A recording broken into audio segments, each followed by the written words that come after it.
अस्सलामुअलैकुम, मैं जमील फारूकी हूं। आप मेरा ऑफिशियल यूट्यूब चैनल देख रहे हैं। तमाम तारीफें ज़ात पाक के लिए जो हमारी शहरत से भी करीब है और हमारी हर आने जाने वाली सांस के बीच में होने वाली मामूली सी जुम्बिश को बखूबी जानता है।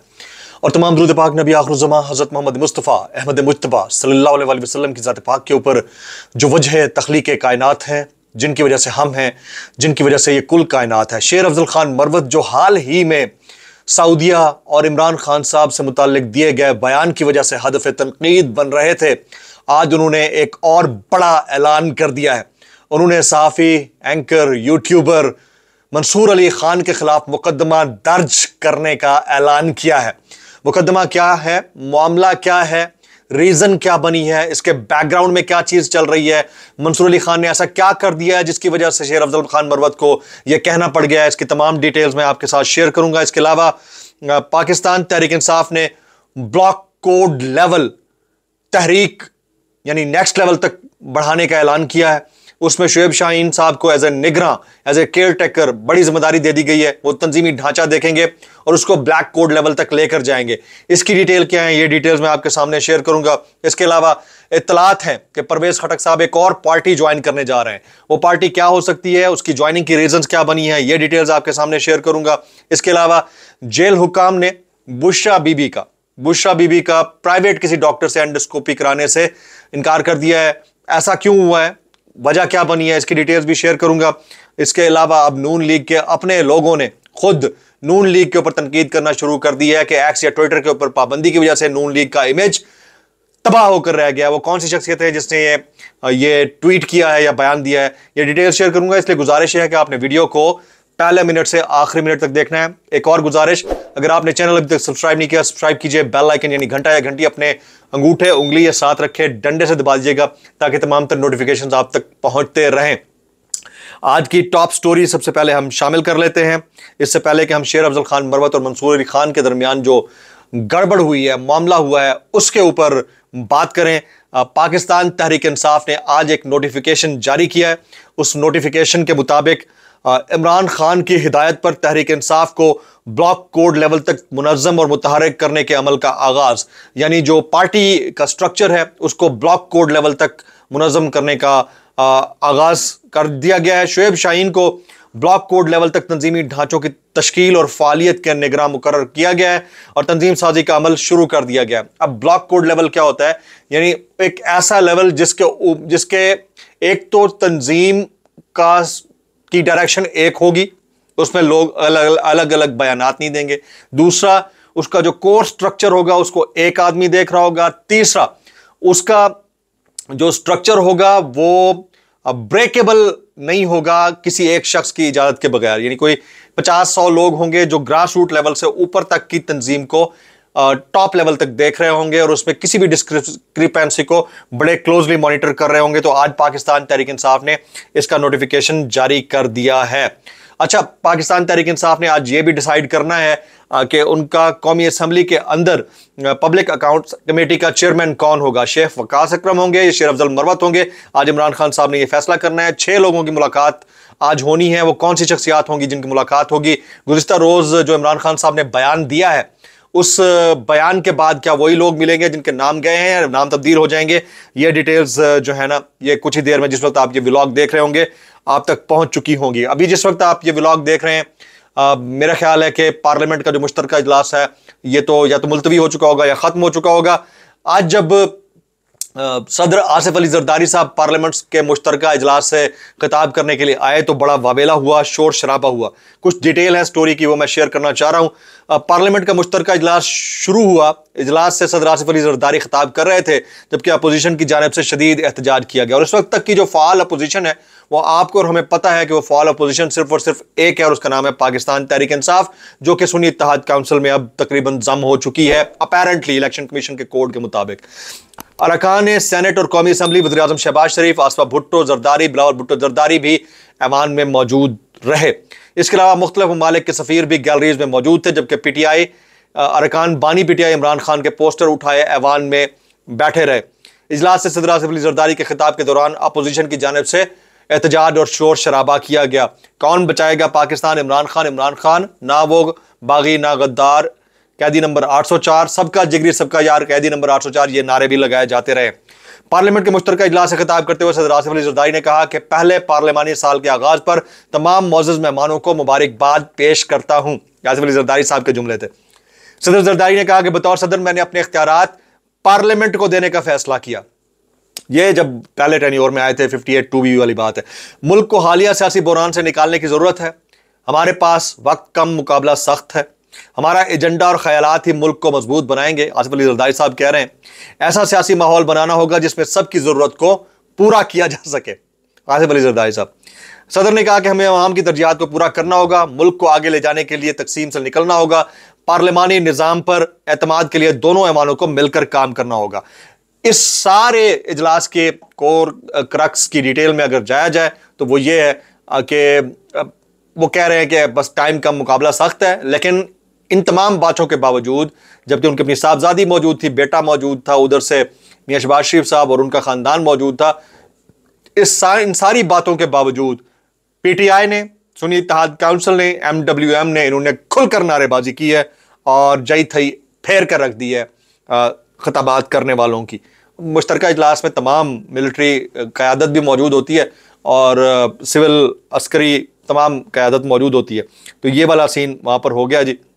अब आ जाते हैं परवेज़ खटक साहब के ऊपर। मैंने वो हीर अफजल मरवत की स्टोरी शेयर करनी है, लेकिन अभी परवेज़ खटक साहब के ऊपर मैंने बताया था कि वो किसी पार्टी को ज्वाइन करने लगे हैं। इत्तलात ये हैं कि परवेज़ खटक साहब अपने साथियों समेत, कुछ साथियों समेत पीपल्स पार्टी में शमूलियत का ऐलान कर सकते हैं। ज़राए से खबर आ रही है, बड़ी डिटेल्ड स्टोरी है, लेकिन कोर क्रक्स यही है कि अपने कुछ साथियों समेत वो शामिल हो सकते हैं।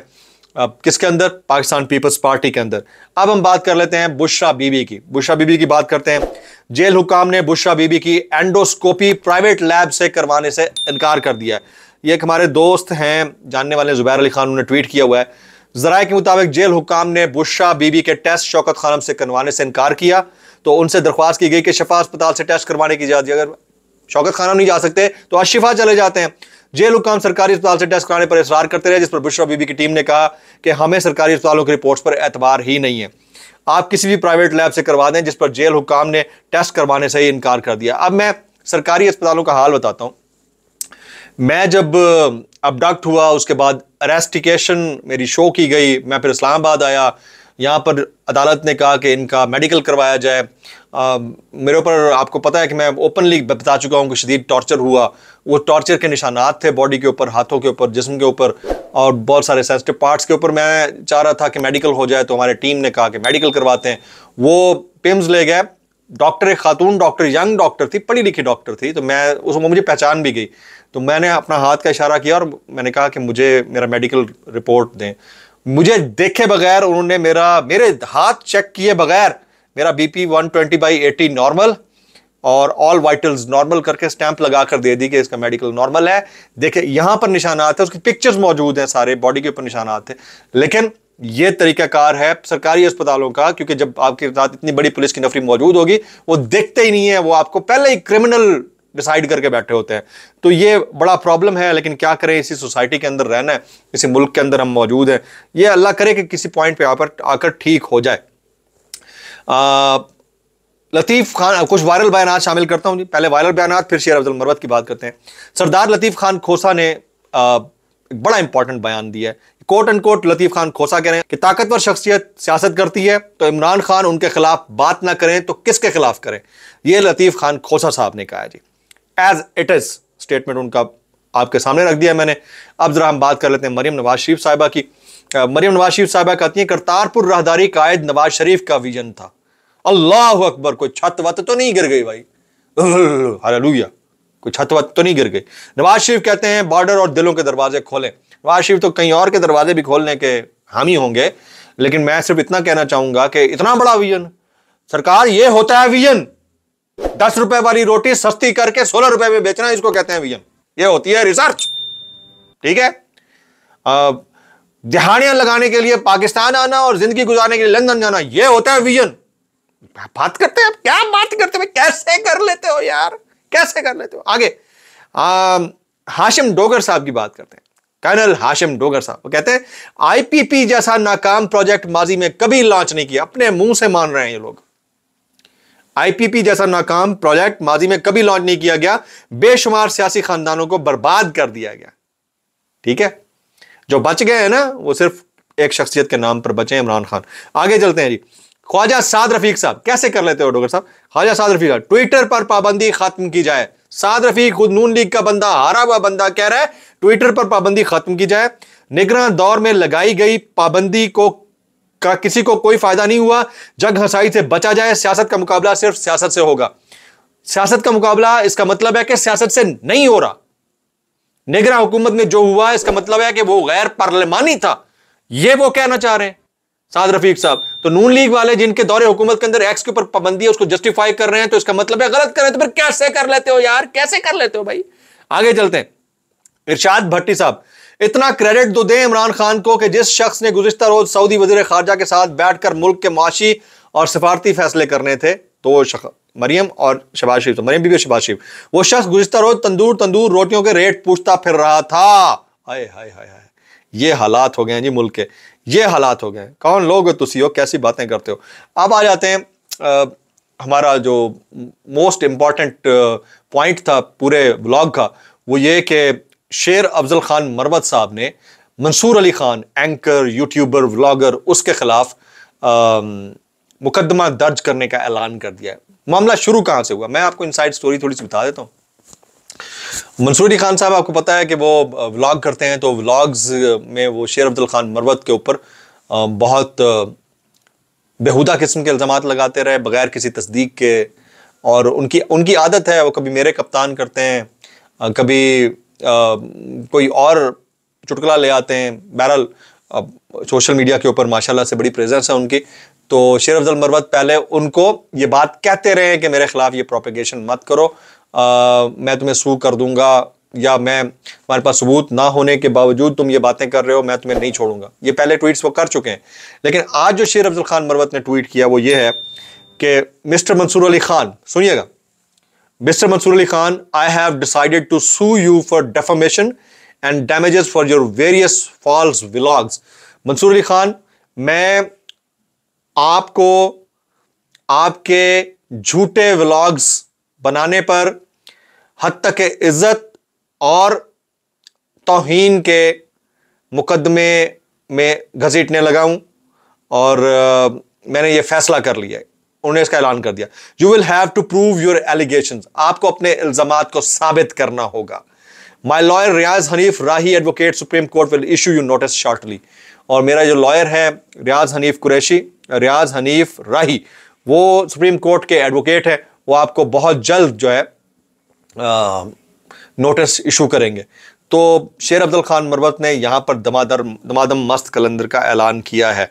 अच्छा, वैसे तो मैं सोशल मीडिया की आज़ादी के हक में हूँ, बड़ी अच्छी बात है, लेकिन सिर्फ अपने व्लॉग के व्यूज़ लेने के लिए, और आपको पता है कि जो शख्स जो है वो इतना पॉपुलर जा रहा हो उसके, तो आपने तो बात कर दी ना, जब आपके लाखों में व्यूज़ आते हैं बात कर दी, लेकिन जिसके कैरेक्टर की धज्जियां उड़ गई, जिसके ऊपर बात हो गई, वो तो कल को उसके ऊपर बयान करते हुए भी 10,000 दफ़ा सोचेगा कि मेरे साथ क्या हो गया है। तो अब मेरे ख्याल में इनको हर जाने का नोटिस सर्व होगा, मुकदमा दर्ज करवाया जाएगा, उसके बाद केस को सुप्रीम कोर्ट में ले जाया जाएगा। तो इसके दो तरीके होते हैं, या तो ये इस तरह के केसेस में सेटलमेंट्स हो जाया करती हैं, यानी मंसूर अली खान और शेर अफजल खान मरवत के दरमियान कोई मसालेहत करवा दे, सेटलमेंट हो जाए, कोई ले दे के भी सेटलमेंट भी हो जाया करती होती है। तो ये अगर हो सकता है तो हो गया, अदरवाइज शेर अफजल खान मरवत का लॉयर उनको अदालत के अंदर घसीटेगा, और उन्होंने इसका बाकायदा ऐलान कर दिया है। अब आ जाते हैं पाकिस्तान के ओवरऑल पॉलिटिक्स में। आने वाले चंद दिन के अंदर आप देखेंगे कि नून लीग मजीद बैकफुट पे जाती हुई नजर आ जाएगी। उसकी रीज़न ये है कि नवाज शरीफ साहब और शहबाज शरीफ साहब के दरमियान अपेरेंटली मुबैना तौर के ऊपर जो क्लैश नज़र नहीं आ रहा, वो असल में एक क्लैश है, और उसके ऊपर नवाज शरीफ साहब अपने लोगों के ज़रिए बयानिया बनाने की कोशिश कर रहे हैं। जैसे राना सनाउल्लाह साहब ने कहा कि नवाज शरीफ को संजीदा नहीं है, इसको क्या नाम है उनका, जावेद लतीफ़ साहब को संजीदा नहीं लेना चाहिए। तो इसका मतलब है कहीं ना कोई खिचड़ी पक रही है, अपने ही लोगों को संजीदा नहीं ले रहे, तो हालात तो इसका मतलब मुश्किल है। तो ख्वातीन और हज़रात, आज के व्लॉग से इतना ही। ट्रैवल कर रहा हूँ लेकिन फिर भी आपके साथ मौजूद हूँ। सब्सक्राइब कीजिए, बेल आइकन कीजिए, दुआ में याद रखिएगा। अस्सलाम वालेकुम वरहमतुल्लाहि वबरकातुहू।